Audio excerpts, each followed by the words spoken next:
Hello everyone, welcome back to organize learning channel. अगर आप मेरे चैनल पर नए हैं तो चैनल को सब्सक्राइब करें, वीडियो को एंड तक ज़रूर देखें और अगर आपको वीडियो अच्छी लगे तो वीडियो को लाइक शेयर कमेंट करें। तो इस वीडियो में हम डिस्कस करने वाले हैं directorate of education JNCT of Delhi की तरफ से मिशन मैथमेटिक्स क्लास 8 के लिए 27 जुलाई 2023 का असेसमेंट वर्कशीट जो है। और ये असेसमेंट वर्कशीट कौन से चैप्टर पर बेस्ड है? जो चैप्टर नंबर 2 है आपका, linear equations in one variable. तो इसका पहला क्वेश्चन है, the solution of the linear equation 8x plus 14 is equal to -2 is. ये इक्वेशन दी गई है linear, 8x plus 14 is equal to -2। तो इसका सोल्यूशन बताना है। तो इसका आंसर वैसे होगा ऑप्शन नंबर बी -4। इसको सॉल्व कैसे करेंगे वो देखते हैं हम।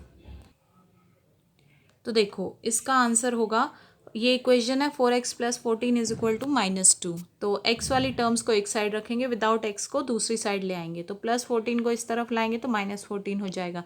तो ये हो जाएगा 4x इज इक्वल टू -2 -14 हो। ये इसको फिर नेक्स्ट स्टेप में देखेंगे तो 4x इज इक्वल टू -2 और -14 कितना हो जाएगा? -16।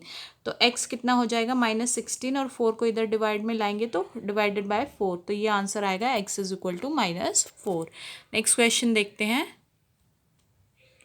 सेकेंड क्वेश्चन है हमारे पास, the decimal form of 3.5% is. 3.5% की डेसिमल फॉर्म बतानी है। तो इसका आंसर होगा ऑप्शन नंबर सी 0.035। अब ये आया कैसे? देखो परसेंट में दिया गया और उसको हमें डेसिमल में चेंज करना है। तो जब परसेंट में दिया हुआ होता है और उसको डेसिमल में करना होता है तो उसका परसेंट साइन हटाने के लिए हम 100 से डिवाइड करते हैं। अब कितनी ज़ीरो है नीचे? 2। तो पॉइंट से लेफ्ट साइड में जितने भी नंबर है उससे हम 2 प्लेस जो है शिफ्ट करेंगे। तो पॉइंट से पहला एक नंबर ये हो गया, इससे अगला दूसरा नंबर कुछ भी नहीं दिया हुआ तो हम उसको 0 मान लेते हैं।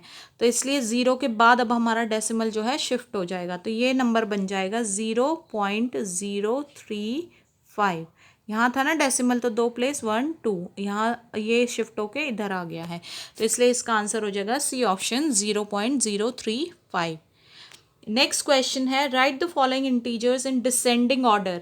डिसेंडिंग मतलब घटते क्रम में इन नंबर्स को हमें अरेंज करना है। तो देखो ये हमारी नंबर लाइन होती है, ये होती है 0। 0 के इस तरफ होते हैं प्लस नंबर 1 2 3 4 5 6 इस तरीके से, और 0 के इस तरफ होते हैं नेगेटिव इंटीजर्स -1 -2 -3 -4 इस तरीके से। और इस तरीके से जो है ये नंबर्स बढ़ते हैं, यानी कि यहाँ जो नंबर होता है वो सबसे छोटा, फिर उससे बड़ा, फिर उससे बड़ा, इस तरीके से जो है राइट हैंड साइड पे ये बढ़ते हुए चले जाते हैं। तो यहाँ अगर हम देखें 7 -7 -17 0 -1 27। तो देखो इनमें सबसे बड़ा जो नंबर हो जाएगा वो होगा 27, क्योंकि वो लाई करेगा इस तरफ। ये जो पॉजिटिव नंबर्स हैं यहाँ पे कहीं पे लाई करेगा, और 27 तो इधर जाएंगे तो 27 इनसे तो आगे आएगा ना। तो इसलिए सबसे बड़ा नंबर हो गया ये। हमें डिसेंडिंग में लिखना है तो यानी कि सबसे बड़ा पहले आएगा फिर उससे छोटा। अब इससे अगला नंबर देखो पॉजिटिव नंबर ही देखना पड़ेगा हमें पहले, क्योंकि वही बड़ा मिलेगा। तो अब इससे अगला पॉजिटिव नंबर है 7। 7 भी जो है यह इन बाकी नंबर से तो बड़ा होगा, ठीक है।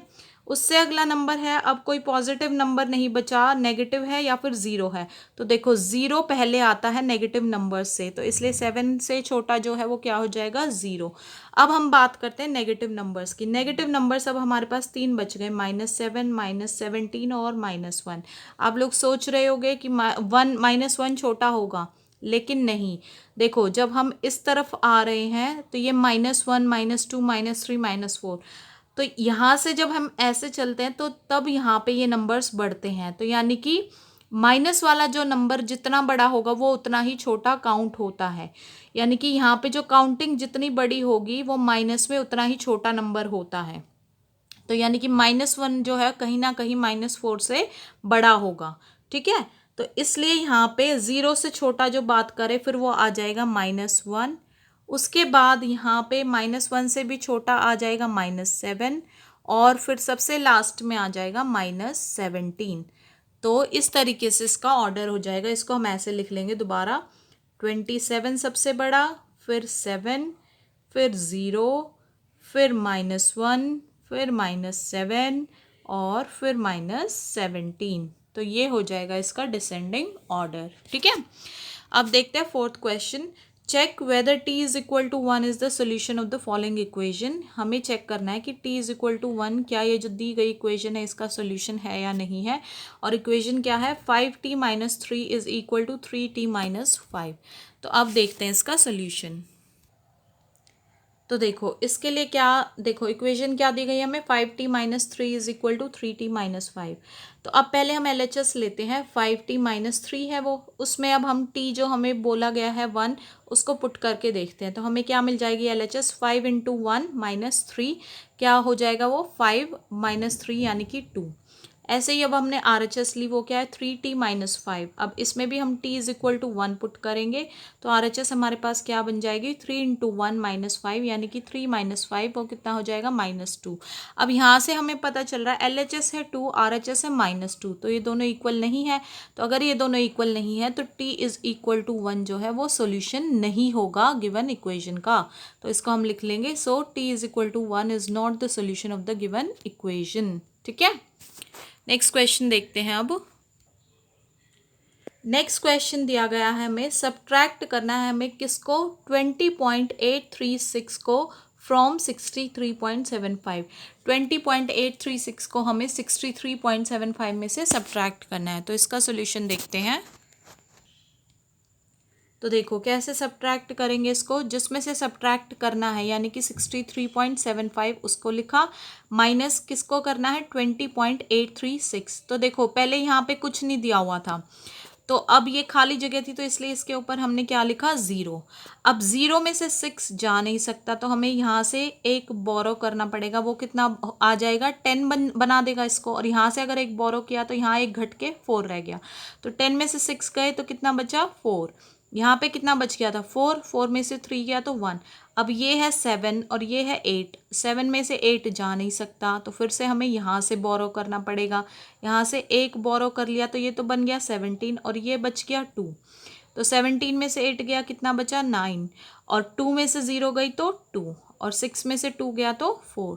तो इसलिए इसका आंसर आ जाएगा हमारे पास 42.914। ठीक है, अब देखते हैं नेक्स्ट क्वेश्चन।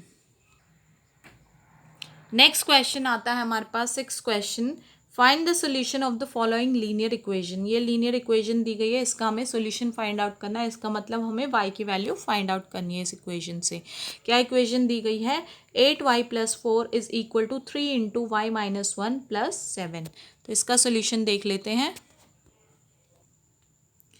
तो देखो इसका सोल्यूशन क्या हो जाएगा, इक्वेशन क्या है 8y plus 4 is equal to 3 into Y minus 1 plus 7। इसको हमने कैसे लिख लिया, 8y प्लस 4 ये 3 के अंदर मल्टीप्लाई की तो ये 3y माइनस 3 हो गया प्लस 7। ये कितना बन गया 8y plus 4 is equal to 3y, और 7 में से 3 जाएंगे तो 4 बच जाएगा। अब हम क्या करेंगे, ट्रांसपोज कर देंगे 3y को LHS पे और इस 4 को RHS पे। तो ये हो जाएगा transposing 3y to LHS and 4 to RHS we get, क्या मिला हमें 8y, और ये 3y प्लस था इधर आया तो माइनस 3y हो गया, और ये 4 इधर था और ये प्लस 4 इधर जाएगा तो -4। तो ये क्या हो जाएगा 5y इज इक्वल टू 0। अब देखो ये 5 है, इसके साथ इसको इधर लेके जाएंगे तो 0 से कुछ भी नंबर डिवाइड होगा तो आंसर तो 0 ही आएगा, तो y कितना आ जाएगा 0। तो इस इक्वेशन का सोल्यूशन क्या हो जाएगा, so y is equal to 0 is the solution of the given linear equation. ठीक है, नेक्स्ट क्वेश्चन देखते हैं। 7th क्वेश्चन है हमारे पास, इवेल्युएट द फॉलोइंग। ये 2 पार्ट्स दिए गए, इनको हमें इवेल्युएट करना है। पहला है -5 इंटू प्लस 25 और दूसरा है -636 डिवाइडेड बाय 6। तो इसका सोल्यूशन देख लेते हैं।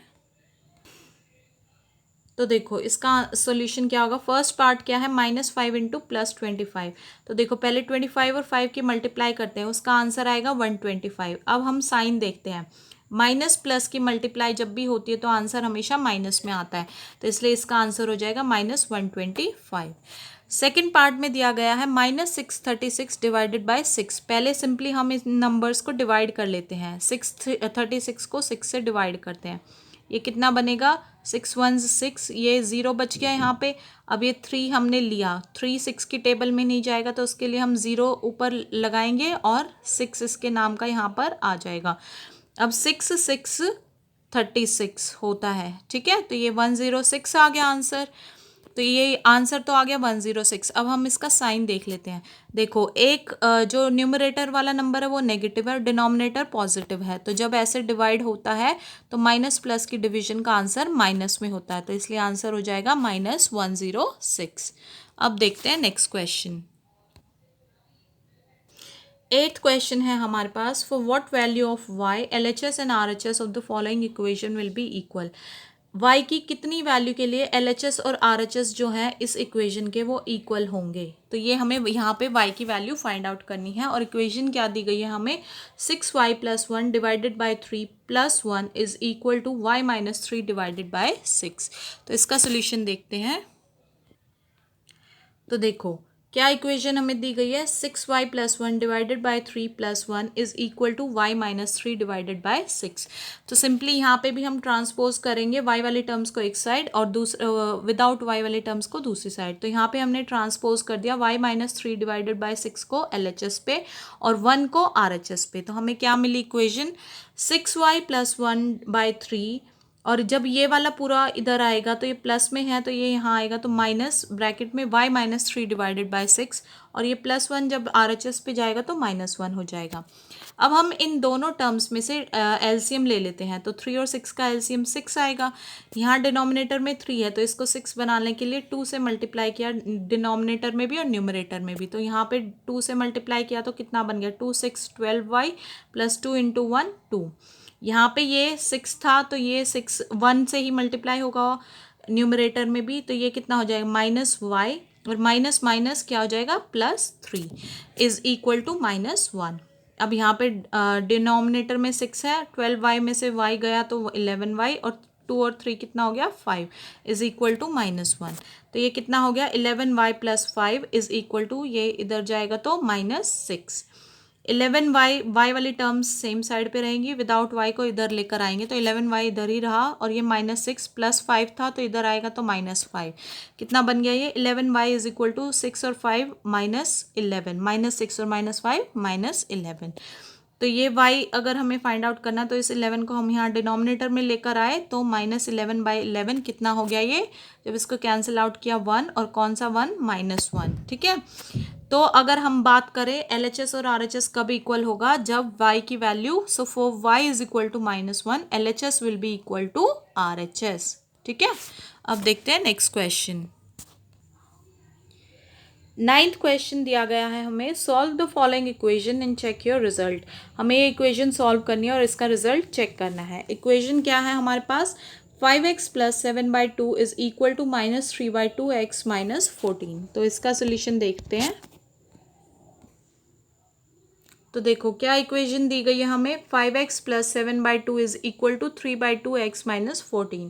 तो यहाँ पे भी ट्रांसपोज किया हमने 3/2x को LHS पे और 7/2 को RHS पे। तो हमें क्या मिला, 5x और 3/2x इधर आएगा LHS पे तो -3/2x हो जाएगा इज इक्वल टू -14 और ये +7/2 इधर आएगा RHS पे तो -7/2। अब यहाँ पे इसके डिनोमिनेटर में 1 है और यहाँ 2 है तो इनका एलसीएम क्या आ गया 2 और यहाँ पे ये 2 से मल्टीप्लाई हो जाएगा तो 2 5 10 और ये 2 था ही तो ये 1 से मल्टीप्लाई होगा तो -3x इज इक्वल टू, यहाँ पे भी ये डिनोमिनेटर में 1 है तो इन दोनों का एलसीएम 2 हो गया तो ये 2 से मल्टीप्लाई हो जाएगा -28 - 7/2। 10 में से 3x गया तो 7x डिवाइडेड बाई 2, ये 28 और 7 माइनस के कितने हो जाएंगे -35 डिवाइडेड बाई 2, 2 से 2 कैंसिल आउट हो जाएगा। अब ये बचेगा हमारे पास 7x इज इक्वल टू -35। तो इसमें से भी जब x को सिर्फ यहाँ रखेंगे तो ये कितना हो जाएगा -35 और ये इधर जाएगा डिनोमिनेटर में तो 7। तो जब इसको कैंसिल आउट किया कितना आ गया x की वैल्यू -5।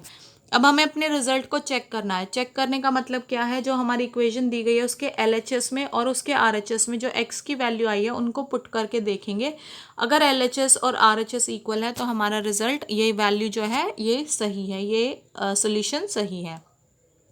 तो LHS क्या है हमारे पास, 5x + 7/2। यहाँ पे हमने x की वैल्यू -5 पुट करी तो हमारे पास क्या आंसर आया, 5 × -5 + 7/2। इसको सॉल्व किया तो -25 + 7/2, एलसीएम लिया तो 2 और यहाँ 25 × 2 -50 + 7, कितना आंसर आ गया -43/2। सिमिलरली हमने RHS को लिया, RHS क्या था 3/2x माइनस 14। यहाँ पे भी हमने जब x को -5 पुट किया तो क्या आ गया 3/2 इंटू -5 -14 इज इक्वल टू, जब इसको सॉल्व किया तो 3/5 -15/2 -14। यहाँ पे भी एलसीएम लिया तो -15 इंटू 14 को 2 से मल्टीप्लाई किया तो -28। इनको भी जब सॉल्व किया तो कितना आ गया -43/2। तो यहाँ से हम देख सकते हैं कि LHS और RHS दोनों इक्वल है। तो क्या लिख देंगे हम कि since LHS is equal to RHS hence proved, यानी कि जो हमने रिजल्ट चेक करना था वो रिजल्ट चेक कर लिया, यानी कि x की वैल्यू सही आई है, हमारा सोल्यूशन ठीक है। ठीक है, तो इसी के साथ जो है ये असेसमेंट वर्कशीट कंप्लीट होती है। तो आशा है कि आपको ये सारे क्वेश्चंस और इनके सोल्यूशन समझ में आए होंगे। तो अगर आपको वीडियो अच्छी लगी है तो वीडियो को लाइक शेयर और कमेंट करें, चैनल को सब्सक्राइब करें और मिलते हैं नेक्स्ट वीडियो में।